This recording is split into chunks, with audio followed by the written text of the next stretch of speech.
Наша сегодняшняя героиня знакома каждому, кто хоть раз видел любую телепередачу отечественного ТВ о том, как опасно, вредно и чудовищно бесчеловечно, особенно для стран третьего мира, питаться генетически модифицированной продукцией, прошедшей многократные проверки на безопасность, пестициды, допустимое содержание микроэлементов, опасность которой даже на теоретическом уровне адекватно обосновать никто не в состоянии, о независимом повторении всех пугающих опытов, соблюдением правил постановки эксперимента.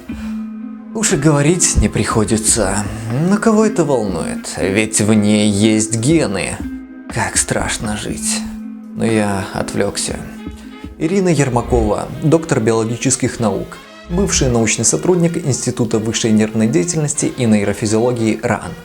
Ныне главная активистка российского анти-ГМО движения. Прославилась в 2005-м, когда сделала громкое заявление о собственных исследованиях ГМ-сои, что не могло не привлечь внимание журналистов. По утверждениям Ермаковой, соя крайне негативно влияет на жизнедеятельность ее зверушек. Хотелось бы видеть доказательства, но Ермакова опубликовала лишь краткие сообщения в журнале, не являющемся рецензируемым научным изданием. Начнем с того, что соя, описываемая Ириной, не рассылается указанной фирмой. То есть даже непонятно, чем она кормила своих хомячков.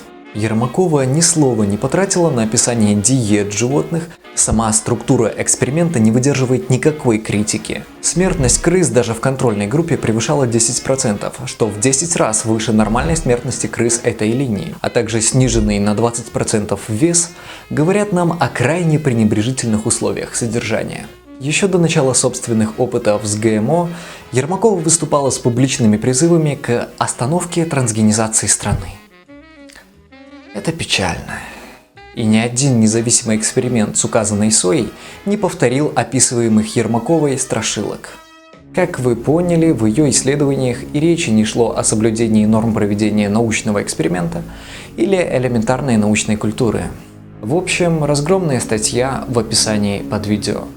Но эта чудесная дама известна не только своим неумением постановки эксперимента, но и буйной фантазией. На самом деле, раньше не было действительно мужчин, а были женщины-гермафродиты.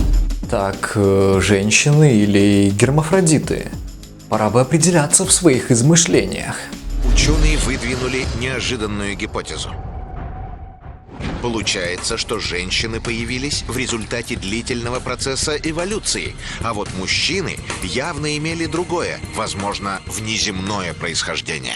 Есть точка зрения, что вообще Земля – это некая модель экспериментальная, и здесь как бы проводится определенный эксперимент. А есть точка зрения, что Земля захвачена роботами, и все мы живем в матрице. Но вопрос, какое это отношение имеет к реальности? Не подкрепленные ничем фантазии остаются все теми же фантазиями. На самом деле мужчина, как это ни странно звучит, это видоизмененная, но эволюционировавшая женщина.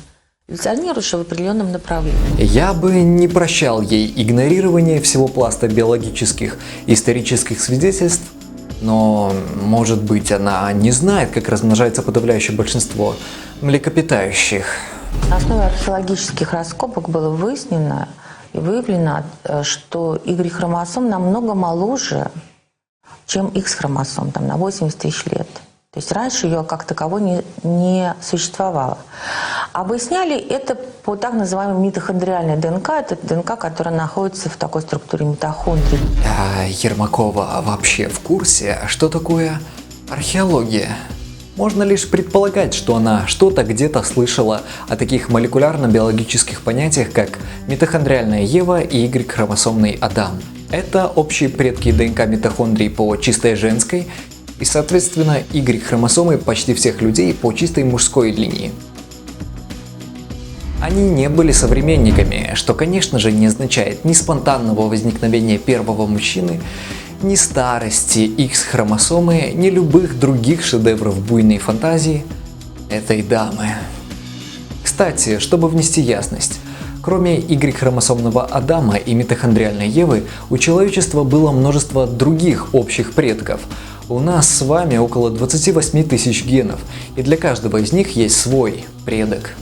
если действительно ничего не удастся сделать, то есть процесс деградации и дальше пойдет, то это приведет к тому, что будут опять женщины-гермафродиты. То есть увеличится количество женщин-гермафродитов, у которых есть половые органы мужские и женские. Всплеск гермафродитов.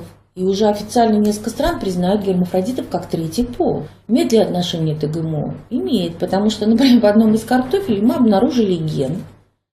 Они, правда, написали, что он там есть, который, это ген Sexual Determination, который запускает развитие половых мужских органов. Вот мама гермафродит, а он сейчас всплеск идет гермафродит. Всплеск рождаемости гермафродитов? Несколько странно, потому что истинный гермафродитизм крайне редкое отклонение, и в мировой литературе описано только около 150 таких случаев. Но Ермаковой, конечно, виднее. Вы вот основной массе слушателей не пояснили, почему вот от этих трансгенных продуктов вдруг какие-то гены могут перейти организму. Ведь обычно, когда мы едим, этого не происходит.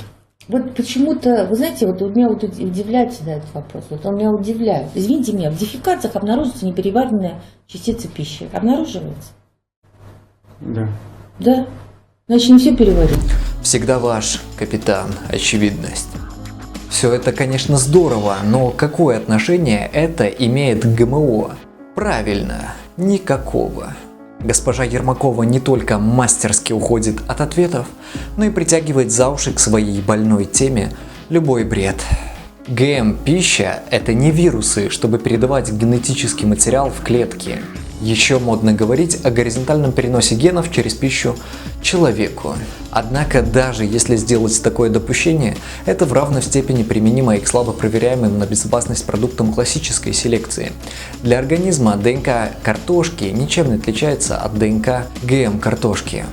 Есть еще феерические кадры, считающие, что ГМО содержит гены, а все остальное нет, но это уже совсем клиника. Как мы видим, Ирина Владимировна весьма и весьма интересная личность. Я на свой страх и риск решил посетить ее сайт. Как же я об этом пожалел. На сайте есть раздел «Наука и мистика», статьи, утверждающие, что тело человека было создано, а все позвоночные произошли от человека. Но про такие мелочи, как «ученые доказали, вещи сны существуют», даже и упоминать не хочется. А комментарии. У посетителей сайта прекрасная фантазия. Я просто зачитаю. ГМО – это генетическая бомба. ГМ-продукты – это рук дела тайного правительства. Если оно тайное, откуда о нем узнал комментатор? Немного метафизики. ДНК находится в хромосомах и в клетке. ДНК представляет собой эмоциональный пакет, содержащийся в эмоциональном пакете хромосом и эмоциональном пакете клетки. Знаете, мне стыдно это читать. Интересно, те, кто пишут подобные комментарии, испытывают хоть капельку стыда? Мне бы очень хотелось в это верить. Подведем итог. Взгляды Ирины Ермаковой несколько необычны для человека, называющего себя ученым. И лично для меня очевидно, почему у этой дамы была такая большая смертность крыс. На их месте я поступил бы так же.